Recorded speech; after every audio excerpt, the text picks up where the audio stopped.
Hello and welcome. Today we have Don Milton, who is now a life coach who didn't intend to have a career as a life coach. Um, just before we begin, guys, if you'd like to subscribe to my BitChute channel and also to my YouTube channel where I'm banned until next week, and also to my landing page, nicholasveniamin.com. Don, where do we begin? Let's begin at the beginning. Well, thank you very much for coming on. We just had a conversation actually before we hit record, and it was very interesting. And you were saying that you always used to think with your head before, and you've had so many things happening in the 1990s. Do you want to take us through your background a little bit, please? Yeah, I'll do as brief as I can. Uh, I started off to be a research mathematician, wanted to be a college professor, and that was in the mid 60s. I ended up getting a master's degree in theoretical mathematics, and then I did some more work towards a PhD. I did all my work except writing a dissertation, and then as a result of some things that happened in the early 70s, I dropped that all.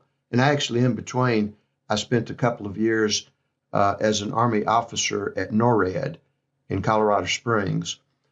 When I decided I didn't want to pursue a career in mathematics, I didn't really know what I wanted to do, but I did love Colorado.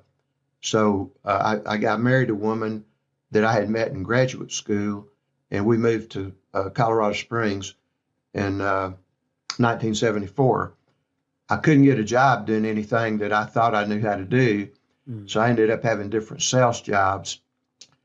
And I had never thought much about sales, but I met some professional salespeople, and I really liked the concept of professional sales, to where you kind of work as much as you want to, and you're paid based on what you produce. But some of the sales jobs I had, people would buy things based on me, but then someone else would be responsible for delivering the services, and that didn't always go, like I would like it to go. So I thought, well, I like selling things, but I want to be in control of delivering, keeping my commitments to the people that are buying, and I want to do some, large ticket item. And so I ended up, my father had gotten into residential real estate in Alabama. So we moved back to Alabama. I went into business with him. And by the way, everybody in my family and friends thought I was totally crazy because I was the least likely salesperson in the world. I didn't have any people skills. I thought people used to call me Spock, because to me it was all about logic, and I didn't know what emotions were, and I didn't understand why people made such crazy decisions. Anyhow, I did residential real estate for 4 years, and then I got into investment real estate, which seemed at the time suited me better, because it seemed to be all about numbers and rates of return, very logical. So I thought, I'm going to do great at this. But then for the first 2 years I was in it, I didn't sell anything, because I was trying to sell based on logic. And these other guys that, I could have taught some of the classes about investment real estate, but I noticed that these other guys that didn't know as much as I did about the technical part of it were selling stuff. So at first I was kind of angry and confused, but then I thought, you know what? What are they doing different that I'm not doing? And I realized that they had people skills, and I didn't have any people skills. So I thought, I really like this business, but if I can't develop some authentic people skills, I'm going to have to find something else to do. That was in early, probably about 1981, 82. So I decided kind of reluctantly that I was going to commit a year to trying to develop some authentic people skills. So I spent the year taking different classes, reading books about psychology, motivation, why people do what they do. And about 70% of it sounded kind of phony to me. But there was enough of it that resonated authentically with me about how to communicate with people and how people made decisions that I thought, okay, I'm going to start implementing some of these things. And I did. And Nick, it totally changed my business. I mean, and so this was like almost 40 years ago. And that was the first time in my life I got extremely interested in psychology, why we do what we do. And so from that point, I really started studying more about, reading about psychology and, how people are motivated and that type of thing. And so in 1990, as a result of a divorce and the beginning of some major financial problems, which lasted 11 years, my whole world was turned upside down. And I thought, man, I thought, I knew how things were going. And I was like, just very confused and wasn't looking for, and I had been an agnostic for many years. Before that, I didn't really have a spiritual basis or religious basis in my life. So I was not consciously looking for God, but I was looking for the truth, or why are things not working for me? And that ended up leading, as a result of the work that I've been doing for the last 30 years, I've become totally convinced that when any of us have a burning desire for something, that things appear. People appear in our lives, books, different information. It's just the way it works. I mean, we all have that power. So for me, I started meeting people that had a spiritual basis in their life, and they had a glow about them, and I wanted them. So that was in the early 90s, and that has led me on a totally different path in life. And I guess I mentioned two things that had a profound effect on me. One was in 1992, I was working with a coach, a guy that he was called himself an astro analyst. He was did a lot of astrology, which I knew nothing about at the time. But he was actually psychic and just a very deeply wise and spiritual person.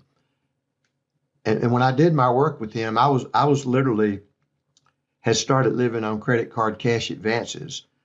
So logically, it made no sense for me to spend the money with him, but I was drawn to it and I had the credit available, so I did it. As a result of working, and that was my first experience with the power of coaching. As a result of following his directions, some things which made no logical sense to me why I should do them, but I trusted him, so I was doing what he told me to do. And there's a whole long story about that, but the bottom line is, as a result of following his directions, in the spring of 1992, I had, for the first time in my life, felt a direct connection to a power beyond my intellect, beyond my mind, beyond logic. I'm comfortable with the term God, even though to me, it's not that man in the sky, but I'm comfortable with that term. So from that moment forward, it totally changed the direction of my life. Mm. And once I had that experience, one of my questions was about prayer, because I grew up in a very Catholic family. And of course, a lot of Christians and a lot of other religions, people pray and they have all, but I never really, to me, it was like I never really understood prayer, because usually when people pray, they're asking the Creator for something. They're praying for something. It's like the giant vending machine in the sky. That never felt good to me. So once I felt that power and had that deep understanding, which you really can't explain to anyone if you haven't had the experience, But once I felt that, I thought, well, what is prayer about? And the only prayer, Nick, what came to me at that time, and the only prayer that I'll ever say, and I say it every day, and this is the only prayer I'll ever say for myself or anyone else, is I ask God to show me what I'm supposed to do today, to give me the faith and courage to do it Mm. and not be attached to any results. Mm-hmm. Absolutely. So that led me on a path. Since that time, I've probably spent over $100,000 and easily over 25,000 hours studying and exploring uh, energy work, consciousness, how how things work, how life really works. Because one thing I realized all my life, I've been sort of a concept person. I like to understand universal concepts and then see how they can be applied in different ways. So, all that background kind of, and I never intended on doing anything like this professionally. I was doing most of it for my own learning. Mm. And of course, as I was learning things, people wanted me to share with them, which, I started off to be a research mathematician, college professor. So what I'm doing right now is the same thing, just a different format. I go deep into something that interests me, learn basic concepts, and then love to share them with people that want to know. Mm-hmm. Mm-hmm. So before I go any further, any questions or comments? Yeah, that's a really really interesting. So are you teaching now? How do you do your life coaching now? And what is the process? Well, basically, I fully committed to this business as a life coach in 2005. And what led me to that was in 2003. I had done, I don't know if you're familiar with Reiki I have heard of it. or Yeah, well, back in the early chakras. 90s, I became a Reiki master, and I used to teach classes and do that with people. And I've learned massage and ear candling, and I know a lot about fasting and juicing and learned a lot of stuff just for myself. And over the years, I would share with people. People say, "Well, I'd like to experience Reiki, or I'd like this," and I loved interacting with people at a heart level. Mm. Because when you're dealing with people at a heart level, it doesn't really matter what their financial background is, their education, their anything. When you're working heart to heart with people, it's all the same. Mm-hmm. Okay. So I had learned a lot of things that I did part time. I was still doing real estate till 2004. But in 2003, I met a guy from Los Angeles at a party here in Birmingham. And as we got to talking, we actually had gone, we went to high school together, but we were never really friends. We knew each other casually, but I hadn't seen him in many years. And we didn't really know what each other was doing. But when we got to talking, and he heard that I was interested in energy and consciousness, he said, "Well, Don, you need to take a class." He was a psychologist, and he actually started something called the National Veterans Foundation back in the 80s. He had been in Vietnam, and he got involved in working with veterans and all their trauma and emotional issues. And he saw that at that time, the VA, the government, wasn't doing much to serve the veterans. So he started this foundation. Mm-hmm. And so he dealt with the worst of the worst, with post-traumatic stress disorder, all kind of traumas, addictions, all that. Plus, he did volunteer work at a maximum security prison in LA. And he was always looking for cutting edge techniques to deal with emotional issues, trauma, addictions. So he had learned this technique called thought field therapy, which is a method that seems very silly to people, but it's amazing. I mean, basically, you can cure all sorts of emotional issues by, you ever heard of tapping? Have you ever heard of that? No, I haven't. No. It's amazing. A lot of the things that I do, Nick, have been around for 30 years, but it's sort of like, I'll compare it to the work you've been involved in the truth movement for the last number of months. Mm-hmm. The things that you've learned about and the things that I've learned about have been around for decades. The information has been out there for hundreds of years, but hardly anybody knows about it. Mm. Why is that? The mainstream media. Mm. Well, there's a mainstream media in everything, education, healthcare. So the things that I've learned about that are very effective, empower people, you can teach them to people, have been around for a long time. But the healthcare mainstream media, why do they not promote them? Because they don't want us to know our powers, our true selves. Exactly. So something like this that seems very simple, and we'll go into a little more detail if you like, but thought field therapy was developed by a very successful psychologist, a guy named Roger Callahan. And there's a whole story about him. But basically, he was very, very discouraged. He'd been practicing for 25 years in Beverly Hills. He had a full practice. He was making lots of money, but he was very disappointed in the results he got from traditional talk therapy.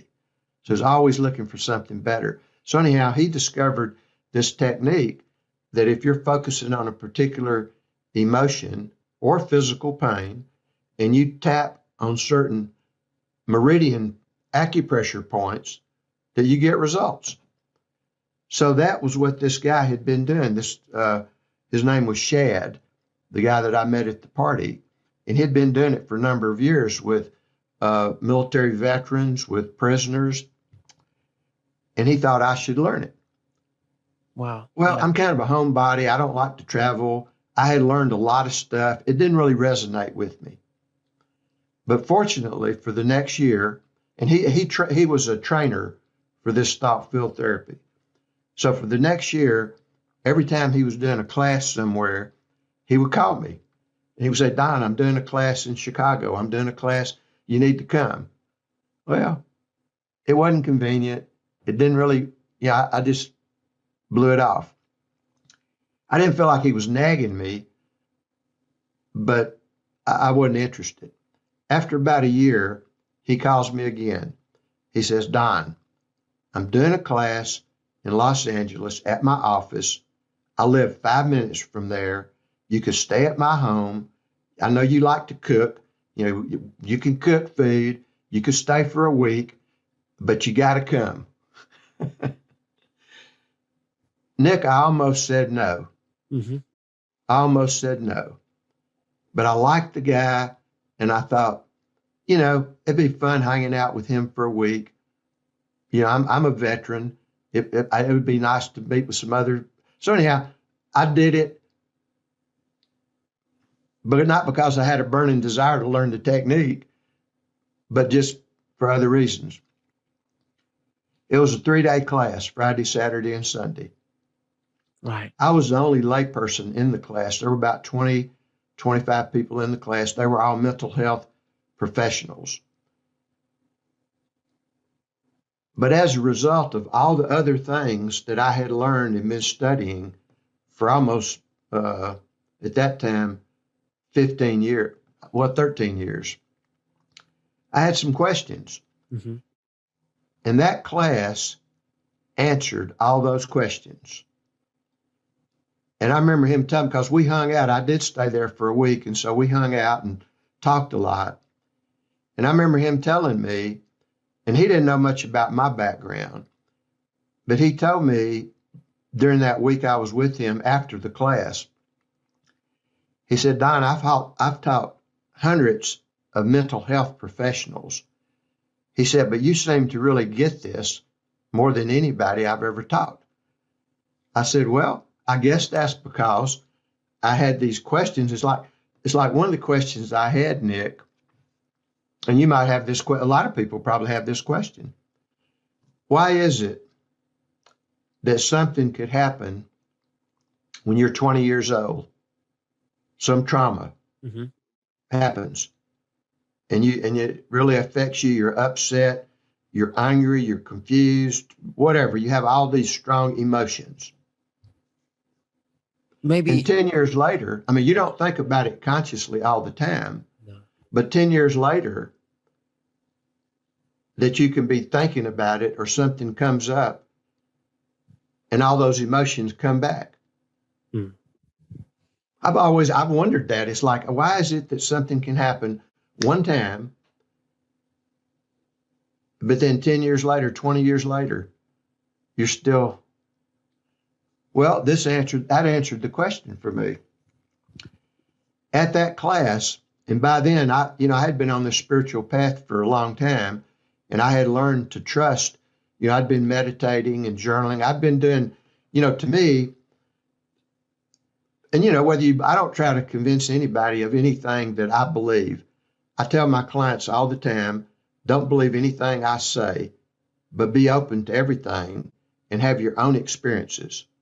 Mm-hmm. But so for me, when I had that experience in 1992, that spiritual awakening, and I realized there was a power beyond me, and I learned how to connect into that power through meditation, journaling, different things, and started using that inner guidance to direct my life instead of my mind, my logic.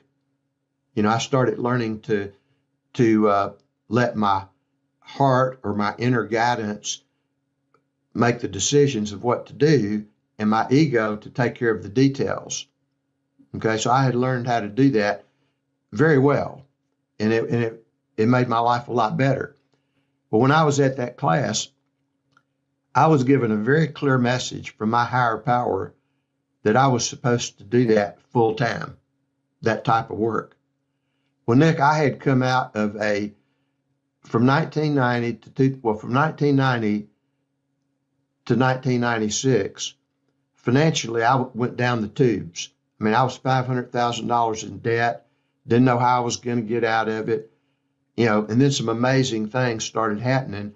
Never had to file bankruptcy, but it took me from 1996 to 2001 to get back even again. My credit was ruined, and I had never been through anything like that, and I didn't want to go through it again. So by 2003, when I took this class, and God was telling me I should do this full time, it's like, how am I going to do this? I don't have any professional, I'm not a psychologist. How am I going to make money? Mm-hmm. But it came natural to you because it was like a spiritual enlightenment that you received. Well, that was a spiritual, but I argued with God for 2 years. Mm-hmm. I kept saying, so what I did after the class, I came back to Birmingham and I put out immediately, I let people know that I had learned this new technique and that for 60 days, I was doing free sessions just to get my experience and get the word out there. Now, what I learned that particular technique, Nick, back then was about 5% of what I can do now with the tools and techniques that I have now. Mm-hmm. But even with that little bit that I had back then, that first year, I was amazed at the results. People that were coming that had big traumas, people that had phobias, people that had grief issues, they'd been in therapy, they'd been on medications. And with what little bit I knew, the people were getting results. And I kept knowing that I was supposed to be doing it full time, but I was afraid that I wouldn't be able to support myself, and I didn't ever want to get in that financial situation again. So I kept telling God, just send me enough business so that I'm making for some months, I have enough money to take care of myself, and then I'll commit. I see what you mean, yeah. Well, because we although we want to be light workers, there has to be some type of support where it pays your roof, it pays, food and electricity. But then after that, we have the basics or the essentials, we want to go all the way for humanity and just do the best we can, Yeah. Well, but see, the thing is, Nick, the way, and this is what I've learned. I don't know what your experience is in that world, but what I have learned, and it took me a few years to get at peace with it, the way of spirit is one step at a time. And then until we take that first step, we don't get the next step. The way of ego, we want a plan. We want a plan from A to B, and we want 5 alternative plans. That's what the ego wants. That's what the mind wants. And I knew that. I knew that because I'd had experience for many years of trusting, but that was another level of trust for me, and I knew it.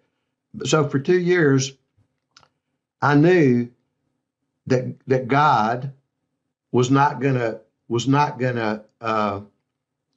make it financially easy, that I had to take the step. I had to make the commitment first. I had to be all in, because during that 2-year period from 2003 to 2005, I'd make enough money a few months and then I wouldn't, and it'd go up and down. Okay.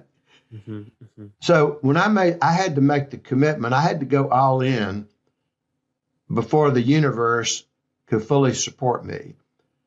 So in January 2005, I went all in, and I've never looked back.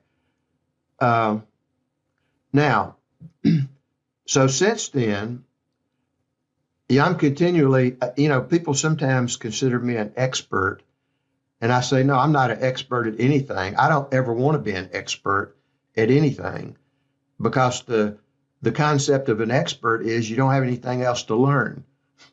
It's true. And for me, what I've seen is that the more I learn and the deeper I go, the more I realize I don't know. So for me, the best place I always want to be is a student and a learner. Okay. So anyhow, for the last, since 2005, I've been doing this, fully committed, and have developed different programs and techniques. And it's amazing work. And so, the reason we're having this call, I had mentioned to you before we started recording, I don't consider myself a Trump supporter. Mm-hmm. I am a truth supporter. Mm-hmm.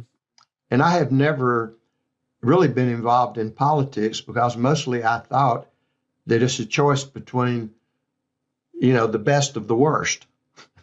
And I don't vote against somebody. I vote for somebody. Mm.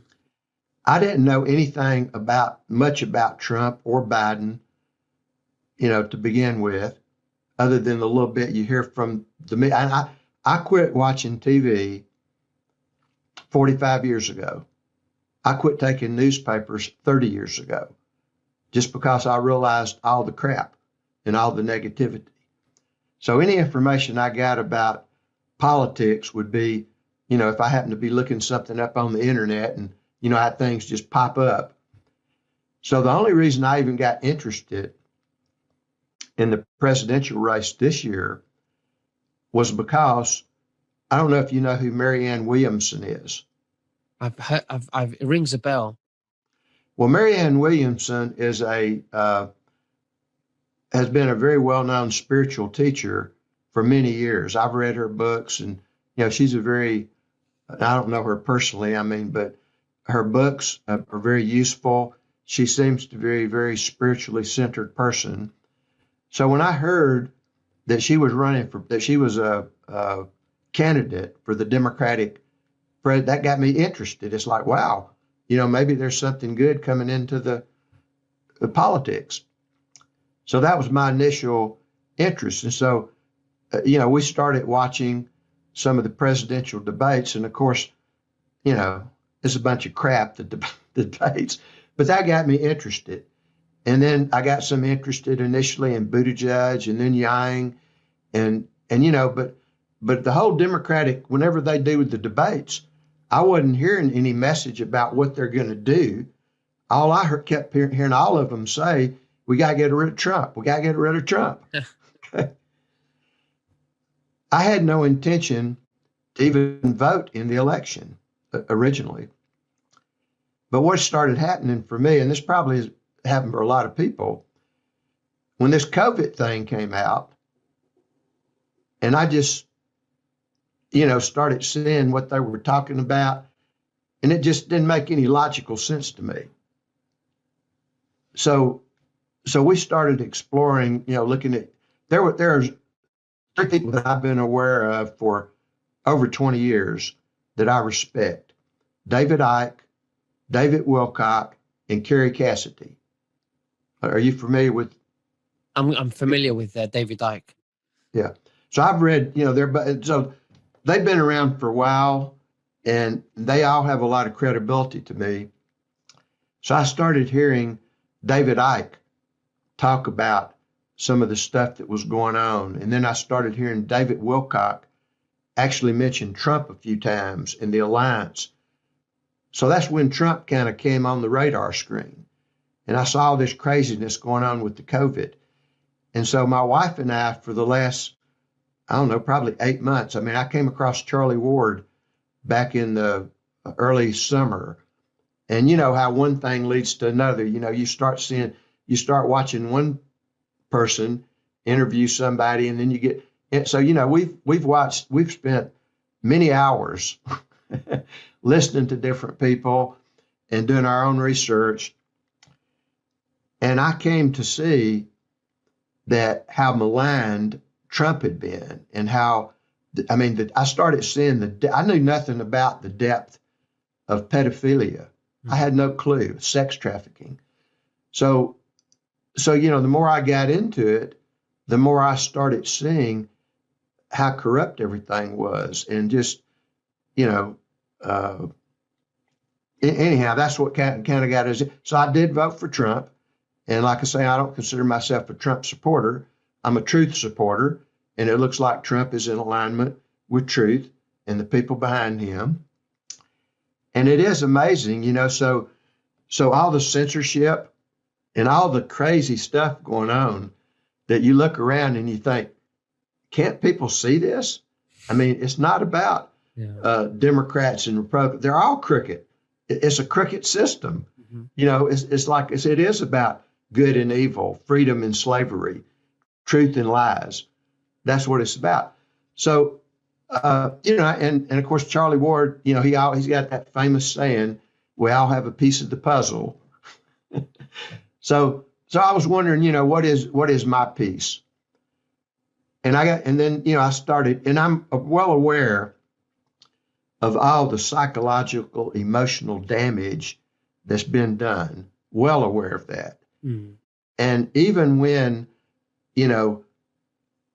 the good guys are back in power, and Nasara, Jassara, all that stuff is cleaned up. Even when that happens, people are still going to have their life to deal with. They're going to have, it doesn't matter how much money you have, how good your health is, how much people like you. That doesn't matter if you're not at peace on the inside. And what I've seen, and I've been telling friends of mine and my wife, people that get caught up on that everything's going to be great and they can feel good when Trump's back in charge and all the crooks are out and all that. And I tell people, I said, you know what? As long as you're looking to external things to be a certain way before you can be happy and at peace, you're in bondage. Mm-hmm. Mm-hmm. And that's what I believe. Certainly, I hope that all the thing comes to pass, and I believe it will. All the signs I see that we are in a great awakening, and this has been in the plans for hundreds of years. So I don't have any, I'm pretty sure that's going to happen. But also, Nick, and people don't like to hear this. I said, you know what? Suppose none of this happens. Can you be at peace and can you be happy in a communist controlled regime? Absolutely not. That's not true. Let me ask you this, and that's a good point. Most people would say that's impossible. But let me ask you this question. Right now, and you live in London, is that correct? That's correct, yeah. Or nearly? All right, so from what I understand, London in the UK has much more strict regulations. Your freedom are much more restricted than maybe other places in the world. Mm-hmm. Okay? Now, how does that make you feel about all the restrictions that you're having to deal with? What feelings do you have about that? Well, the material, physical feelings, if you like, that it gives me emotionally. Yeah, it's not nice. We know that it's wrong. It's immoral. But if you're speaking of spiritual, I'm very happy spiritually No, inside. I'm talking about emotions. Do you feel angry? Do you feel frustrated? What do you feel emotionally? Myself personally, no, I don't feel frustrated. I don't feel frustrated at all, actually. But if someone does feel frustrated, I completely understand why. Okay, well now maybe I didn't understand, but I asked you, could you be happy and at peace under a communist reign? And you said absolutely no. Well, I guess I can be spiritually. I'm happy inside with myself. But I I I I like to fight for democracy. I you know I don't like the sound of that. Well, I don't like it. I don't like it either. But what I'm saying, okay, let me take another approach at it. Do you know many physically handicapped people? Have you ever known many physically handicapped people? A few in the past. Okay, my experience with physically handicapped people is they're either pathetic or they're exceptional. Myself, I haven't met any just average physically handicapped people. Have you? In the past, I have, yeah. Just average, just Oh, but average. I'll be honest with you. I don't know very well, to be honest. I okay. The people I've known that are physically handicapped, say in a wheelchair for life, or they've lost an arm or a leg or some physical thing that really impairs their life, they either stay in victim mode, which they feel sorry for themselves and they're thinking about all the things they can't do, mm, either that, or they accept their situation and do the best they can. hmm yeah. Okay. Now, what's the difference? So the point I'm trying to get at is what I call, and this is a core universal principle, I call it the cycle of creation. hmm What causes us to feel any emotion, what causes us to feel angry, sad, anxious, happy, excited? The way we choose to deal with the situation, the way we think. Think about it. Mm. Okay, events, and here again, this is like I say, when I deal with clients, I say, do not believe me. Have your own experience. But my experience is that any emotional feeling that we have is created by how we think about that. Mm. Okay? hmm So for instance, if we're living in a communist regime where everything is regulated, we're restricted in what we can do, we have to wear a mask if we want to go to the grocery store, we have to do all these things. Okay? Nobody wants to live like that. I certainly don't, and I will do anything I can to avoid that. hmm Okay? But suppose there's people that have lived in that type of society all their life. Okay? Now, that's an external event. But depending on how we think about it is going to determine how we feel, whether we're constantly angry, upset, confused. All those negative emotions, Nick, we pay a price for. We pay a price for any negative emotion that we have. And external events do not create emotions.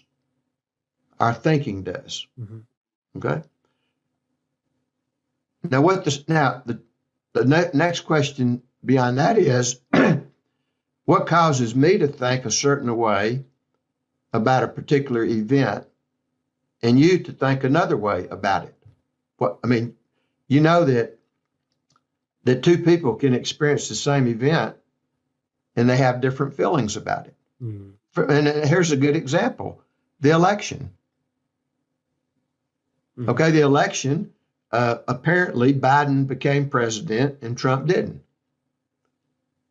All right, that's an event that happened. Now, some people feel really good about that, and some people feel really bad about it.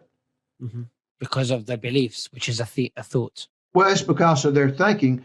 But what causes one person to think one way and another person to think another way? That gets down to your belief system. So what I call the cycle of creation, and what I deal with in my work is the cycle of creation. It's like all of us have certain beliefs, and most of us don't even know what our beliefs are. We don't think about it. They're created when we're kids, and as we move along, and they run in our subconscious 24/7. And when we think we're making conscious decisions, we're making those decisions based on subconscious belief systems. Okay? So your beliefs determine how you think about something. Your thinking determines your feeling determines your behavior, which determines the results. And those results reinforce it. So we're all like, really, Nick, we're like running on a computer program. You know, if you've got a computer program, if you push certain keys, certain things happen. And if you want different things to happen by hitting those keys, the only way they're going to happen is somebody changes the program. Okay? So the work that I do, it deals with all different levels. Like if somebody comes in and they're just angry about something, or somebody died and they're sad and grieved, if they have particular emotions, pretty quickly those can be dealt with authentically. Not by positive affirmations or any of that, but basically by thinking about an event and focusing on particular negative emotions and tapping on certain acupressure points and doing some certain things, it just changes your thinking. To be complete, to control your thoughts manually and be aware of how to change the thought, which can change the feeling, which changes your life.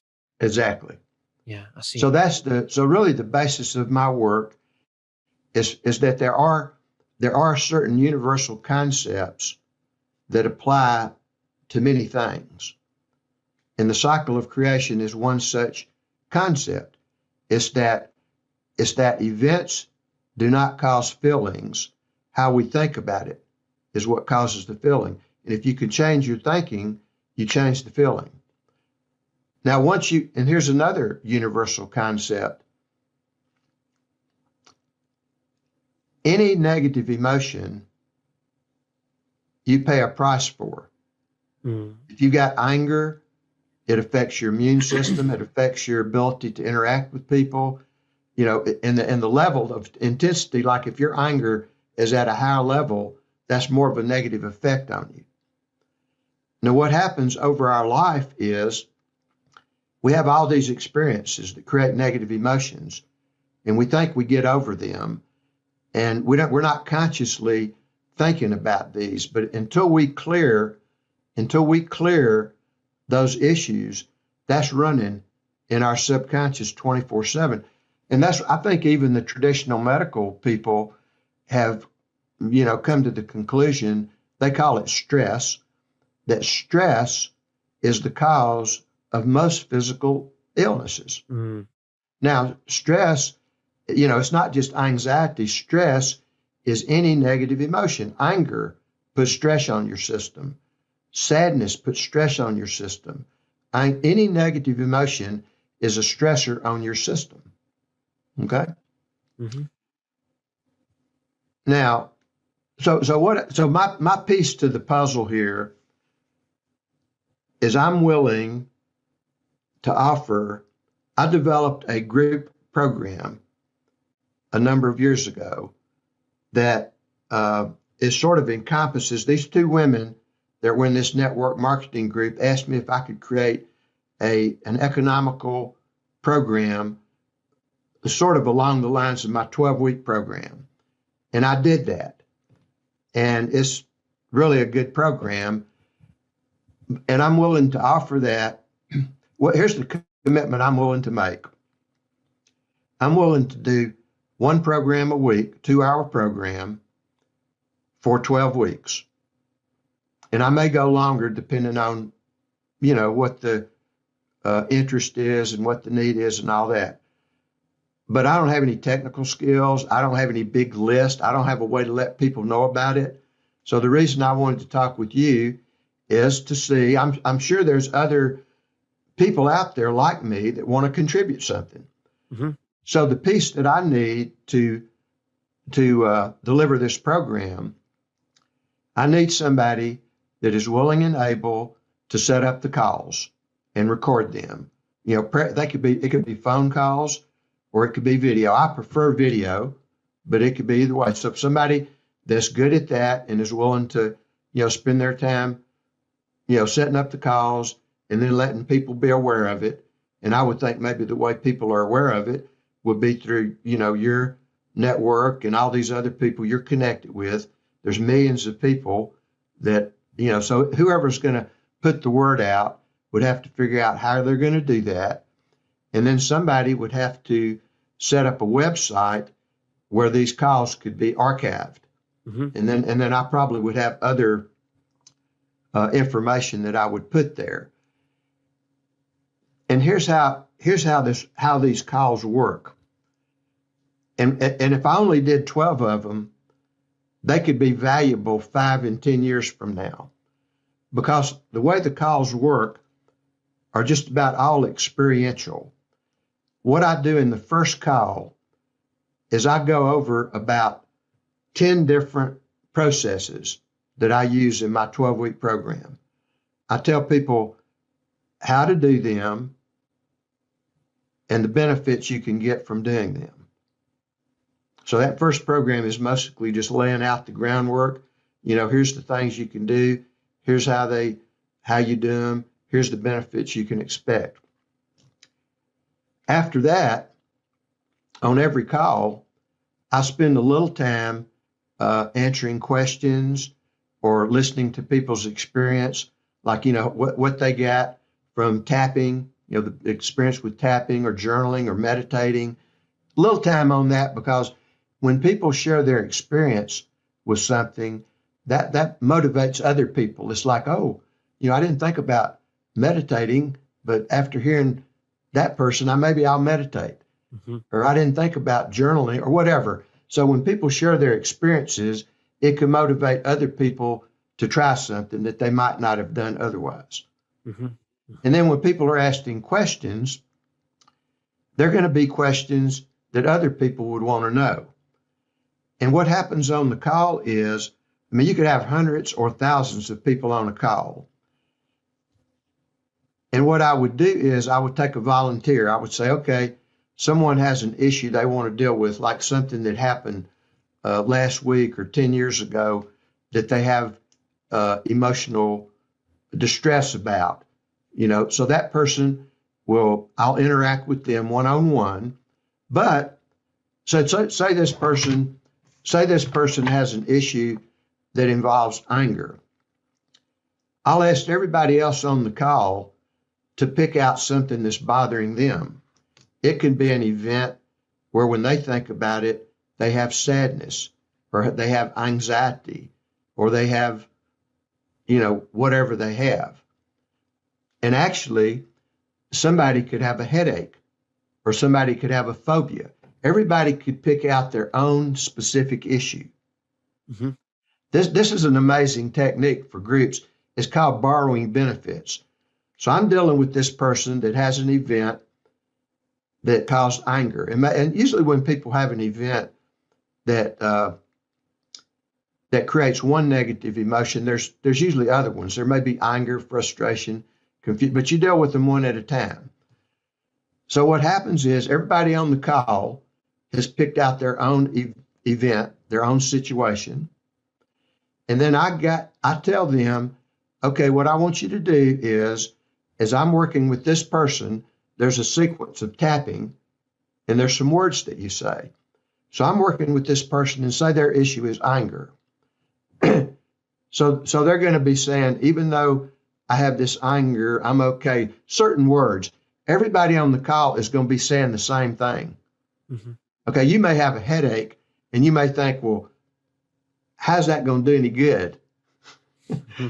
Saying, what happens is when you're tuned into your issue and you're tapping, even though you're saying different words that are not related to your issue, your subconscious is tuning into your issue.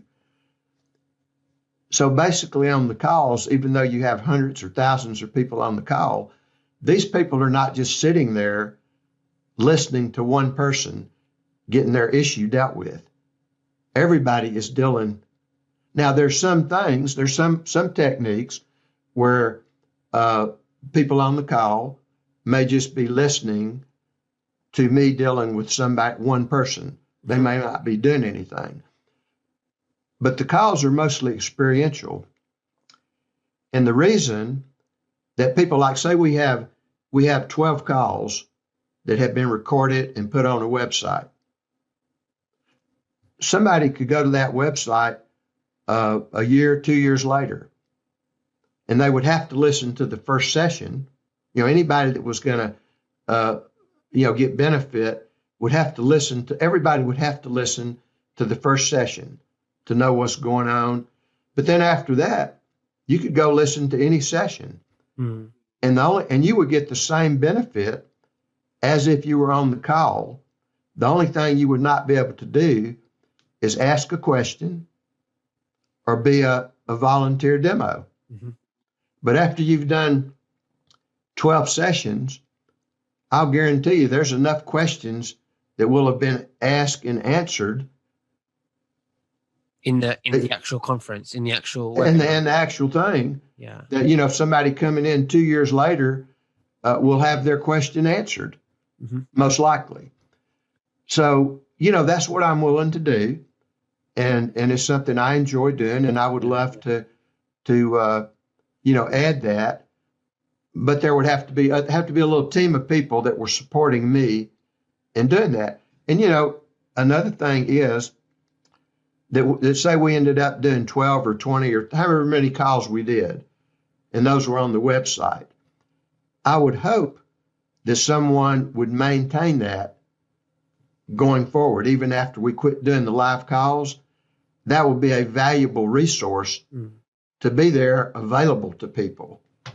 Well, I'll tell you what, if you give me your email address, I will leave the link below in the description. And any of the listeners that are listening to this and they're interested, they can all give you an email to say that, Don, I'm interested.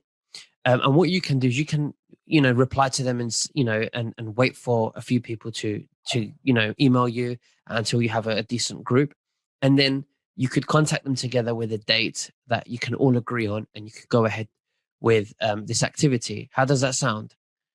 Yeah, that sounds good. I'll actually give you my web address, which my email is there.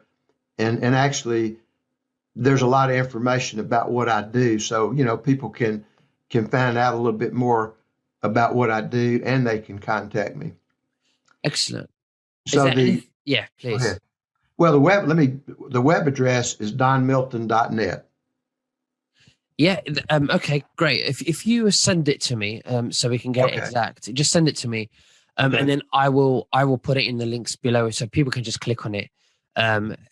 So Okay, so thank you so much, Don Milton, for giving me your time to come on. Is there anything that you would like to say to the listeners before we end this? I mean, I think I've done all the talking here. But so let me ask you, Nick, do you have any questions or comments about what I'm offering here? I think you've done a fantastic job presenting what you're doing. To be very honest with you, I completely resonate with everything that you've said. It is all about your thoughts. You are just like, your thoughts generate a feeling, and I'm a big believer in that. Um, I've read The Secret, The Magic, which is very, very simple, but it's the principle is the same, and I think you're doing a fantastic job. So no, thank you very much. Well, and I'll tell you one offer that I'll make to you if you're interested. I will be glad to my basic my one-on-one sessions are 90 minutes, and you can get a lot done. People are amazed. In 90 minutes, generally you could get more done than you might get done in weeks or months of traditional counseling or talk therapy. So I will offer you a free 90-minute one-on-one session if you're interested, if you have some particular, Absolutely. issues in your, because here's the deal, Nick, you can speak more authentically from your experiences. I mean, right now, you don't know me, you don't know anything about what I do. Some stuff resonates with you, but because, you are doing so much and spending so much of your time to assist other people, I'd be glad to do that for you. And actually, I would be glad to do that for some of the other people if they're interested, like Charlie Ward or Simon or Mel K or Ann Vandersteel, some of the people that I've been watching. I mean, I would be willing, if any of these people have an interest in promoting this group program, I will be interested to give them a direct experience before they start promoting it. Because for myself, I really prefer for people not to promote me or my work without having the experience. I mean, I've had people that have done that. I guess something resonated with them, and I've occasionally done that. Usually, I do not recommend other people unless I've had an experience with it. Hmm. Hmm. But I have had cases over the years where I just connected with someone and I felt their heart and I was willing to recommend them without having my experience first. So, Yeah, absolutely. I would love to give it a go, and also maybe if maybe I could get you on with Charlie as well, and maybe if we could do it together with Charlie if you like. I would be glad to do that. And Yeah. that's interesting. That's interesting that you mentioned Charlie because he often mentions the trauma that he had from the death of his son, Lee. Now, I haven't had any direct contact with Charlie, but I intuitively pick up a lot about people. My guess is that Charlie has probably dealt intellectually and maybe otherwise. He may be perfectly clear with Lee's death, but intuitively, I feel like there's still something there.